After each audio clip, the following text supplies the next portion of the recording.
Halo pemirsa, kita berjumpa kembali di Tokoh Kita bersama saya Rizky Harisnanda. Nah, tokoh kita kali ini adalah seorang Menteri Pendidikan dan Kebudayaan di periode 2014 dan 2019 dan sekarang diberikan amanah lagi oleh Presiden Jokowi untuk menjadi Menteri Koordinator Pembangunan Manusia dan juga Kebudayaan. Dan langsung saja kita sapa Profesor Muhadjir Effendi.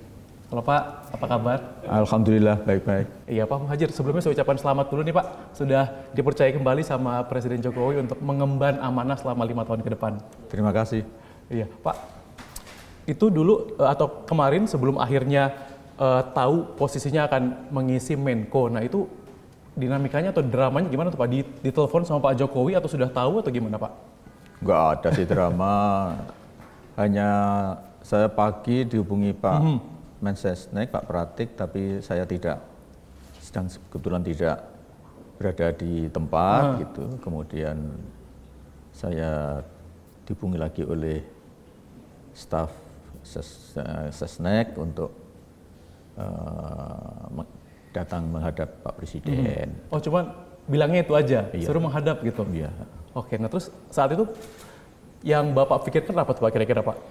Ya, kemudian saya mendapatkan telepon lagi dari staf khusus Presiden bahwa ada posisi tertentu yang akan dipercayakan kepada saya karena saya memang harus mempertimbangkan gitu, karena bagaimanapun saya tidak sendiri karena melibatkan ada organisasi, juga ada pihak-pihak tertentu yang saya anggap the significant others ya, gitu. Maka saya memang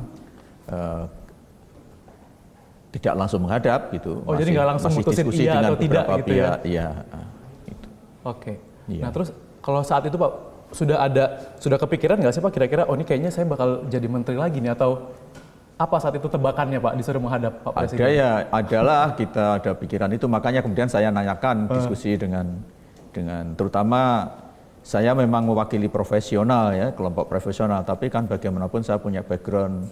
Saya kemudian minta izin ke Pak Mensesnek untuk berkonsultasi ke beberapa pihak, terutama organisasi di mana saya selama ini aktif, karena di dalam organisasi tersebut ada etika pengambilan keputusan bahwa setiap keputusan itu harus diambil secara kolektif, melibatkan semua pimpinan. Karena itu waktu itu Pak Pratik sudah menyampaikan Pak Mensesnek boleh nggak usah menghadap dulu gitu. Ya. Kemudian saya jadi juga, nyusul gitu ya Pak? Iya, kemudian termasuk saya juga konsultasi ke Bu Puan karena beliau adalah Menko PMK sebelum saya dan saya sangat dekat dengan beliau memang, kemudian minta saran-saran beliau kalau seandainya saya mendapatkan posisi seperti beliau bagaimana itu. Nah, waktu telepon Ibu Puan itu saat itu sudah tahu akan mengisi posisi menteri apa nggak Pak? Sudah Tahu. Makanya saya minta pertimbangan karena bebannya seperti apa dan seterusnya. Kira-kira pantas enggak atau mampu enggak saya kalau saya di posisi itu dan seterusnya. Oke, nah ini saya sempat terima informasi juga katanya Pak Muhadjir sempat galau nih Pak, sempat agak tadi selain tadi telepon Bu Puan katanya bahkan sampai sholat istikharah. Nah itu yang sebenarnya jadi pertimbangan saat itu apa sih Pak? Selain tadi harus ya karena organisasi dulu. Tadi itu saya sudah ada niat untuk kembali ke kampus, kembali ke Malang, sudah boyongan, ya, sudah satu truk diangkut. Gitu ya. Sudah mau pindahan lah ya Pak? Dan kemudian juga kesiapan keluarga, itu terutama anak-anak saya tentang kelangsungan studi yang bersangkutan, gitu. Kan juga sudah ada yang saya sekolahkan di Malang, ya, yang nomor 2, sehingga harus kita pertimbang matang betul lah gitu. Saya bukan sok tidak suka jabatan gitu, tapi tentu saja ketika menerima sesuatu harus dengan perhitungan yang matang. Kalau memang iya harus betul-betul nanti tuntas, harus betul-betul penuh. Kalau tidak sehingga juga tidak gitu. Itu aja. Kalau sebagai orang, kebetulan saya orang Muslim, ya memang itu prosedur sudah prosedur tetap lah kalau kita akan mendapatkan suatu hal yang harus kita pilih, itu mesti harus minta petunjuk lah kepada. Jadi bukannya ragu gitu ya Pak, tapi biar dikuatkan aja gitu ya? Betul, itu sudah prosedur tetap ya kalau menurut aturan lain gitu. Saya selalu begitu, mesti mengambil keputusan harus. Biar mantep gitu ya Pak? Iya.